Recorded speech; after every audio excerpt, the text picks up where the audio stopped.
I think we're doing it. We're live on YouTube. Hi, everybody. Good morning. Hello to YouTube. So please meet Dr. Jamie Taylor. Doctor, why don't you introduce yourself to our friends there watching? Yes, I'm Jamie Taylor. I am the Director of Adolescent Medicine at Beaumont Children's and the Medical Director of the Huff Center for Adolescent Health, and I am an adolescent medicine specialist. Yes, you work with a lot of, is it teenagers mostly or teens and younger? Teens and young adults, actually, 10 Okay. to 24. All right, so the topic this morning is treating childhood obesity or just weight issues. And a lot of people, and I'm going to look for your questions. So anybody watching, jump in with a question.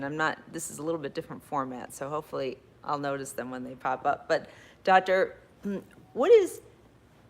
how much do your, and I know this might be a complicated question, but genes, excuse me, genes and your weight, how much does that impact? Yeah, genetic history, so your genetic buildup Yeah. actually is what creates how you grow and develop. Think about your feet or your ears or your eyes. These are all parts of your body that grow and develop in the same way that the rest of your body grows and develops. And it really is a strong genetic component with a lot of other factors that come in. So, and of course, nobody is saying that what you eat doesn't matter because we know that that does, but there's also, there's so many factors when it comes to weight. So, when it comes to teenagers, what do you see? And coming out of pandemic, we know that the pandemic wasn't easy on kids for many aspects, but specifically when it comes to their health, what did you see personally? Yeah, young people really struggled during the pandemic. We had sleep disturbances. Kids were sleeping during the day and up at night. We were seeing changes in physical activity because they either didn't have access or they just really wanted to be moving because there was nothing else to do. There was a disruption in the family unit. So even though we were all home together, we weren't spending time together because we were all so stressed and worried about how we were going to keep our job or how we were going to put food on the table. And that really impacted the health and wellness of young people. What is the right approach when you talk about, I know that you talk about behavioral changes when it comes to weight management, and is that for all of us? Yeah, That's for everybody. It's for everybody. So, yeah, so we're focused on kids for the purposes of this discussion, but when we talk about behavioral changes, and is that as simple as eating healthier and moving more, or, I mean, it's got to be more complex than that. It's far more complex than that because it's not just what we put in and what we put out that makes us healthy. And it's not those things that change the size and shape of our body. This is why health is such a complex and complicated topic. So we have to think about not only the foods that we're putting in, which should be foods that taste good and feel good and make our bodies strong and help us to grow, but also movement that's enjoyable. We don't want movement to feel like a punishment. So if you don't like to run, don't go run. Ride your bike, play with your friends, go to a sports practice, those sorts of things. And then we need to pay attention to all the other stuff that we know impacts health. And that includes where we're going to school, who we're spending our time with. It includes our genetics and the things that we've been exposed to, some of the difficult life events we've gone through. And so we have to take all of that into account. So it's really not just about food and movement even, it's about so much more than that. When we talk about our relationship with food, I'm intrigued by this, that no foods are bad foods. I forget what they call it I forget what dietitians call it. Maybe somebody can remind me, but it's, All foods fit? yeah, you can just, you can kind of eat whatever you want, and you'll find that your body, if you're trying to nourish your body, you'll Intuitive find, eating is yes, what you're looking that's for. the word Yes, I'm looking for. Thank you. absolutely. Yes, of course. But how do we teach our kids to have good relationships when we barely know how to do it ourselves, right? Yeah. Speaking for myself, but yeah, these healthy relationships with food. What does it even mean? It's so funny because we've gotten so far, and not funny, not ha-ha funny, like kind of terrifying funny. We've gotten so far away from what it means to just listen to our bodies and let them guide us. So if our kids want to have ice cream, then let them have ice cream. Ice cream tastes good. Why wouldn't we want it? It's a great source of protein and dietary fats. And if we do it with dinner, they'll eat their dinner too, because they also like the broccoli and the chicken and the rice that you're serving. You want to allow your body to guide you. You're not going to only eat pizza and ice cream and whatever other foods people deem unhealthy, and I use real strong air quotes there. We want to just allow our body to guide us, and it will tell us what it needs. It needs broccoli, it needs apples, it needs pizza. Who wants to eat, cauliflower for their birthday?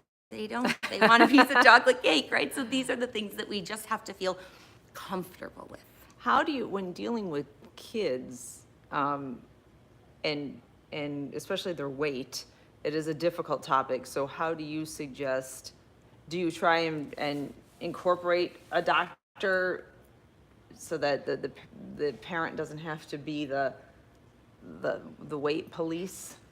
Yeah, I think, nobody has to be the weight police. The doctors, the parents, the kids.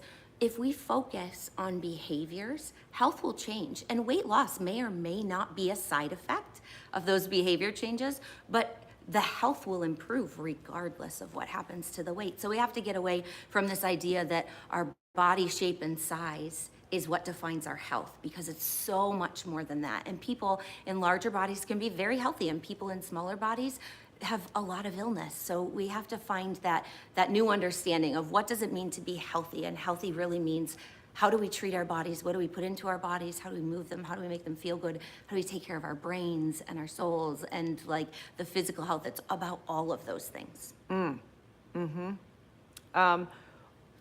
When it comes to an aggressive approach with childhood obesity, and I think what the American Academy of Pediatrics is saying, that sometimes when a child is struggling with obesity, it doesn't get better, it gets worse, and then it turns into major lifestyle struggles, physically, mentally, emotionally, all those things. Yeah. So is there a place for a teenager to have bariatric surgery where that might be appropriate?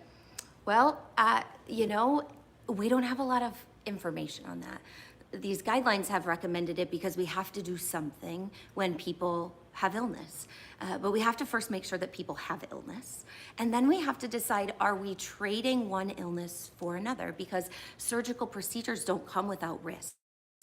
And they don't come without side effects. We know in adults, we see, and in kids, micronutrient deficiencies, which may impact the health of young people in their growth and development or their pubertal status. Substance use increases by 200% in patients who have had certain types of bariatric surgery. We're looking at chronic, lifelong difficulties with things like osteoporosis and osteopenia. And for somebody who's in a small body that's still growing, without the understanding of what those risks are, we need to be really careful who we are making recommendations for. So, is there a point in time when is there an age? Is it 18 or is it 21? When does a child's body stop, where you can kind of do an evaluation? Okay, we need to address this, or we don't. Well, bodies change and grow into mid-20s. Our brain doesn't stop growing until 25, our bones almost into our 30s. So there's a lot of growing still happening, even into our adult years. The piece that I think is really interesting and really important is some of the things that we see around weight really have to do with how we're intervening. So when somebody loses weight, their body doesn't like that. Our bodies aren't supposed to lose weight. So then what happens is, after we stop whatever intervention we've done, unless it's a behavioral modification, our body trends back to that space it was previously, and usually higher. So some of these increases over the lifespan of weight really have to do with how we're intervening, as opposed to that child or adolescent naturally growing into larger and larger bodies over time. So you're saying when we lose weight, the body does not like that. Yeah, bodies aren't supposed to lose weight.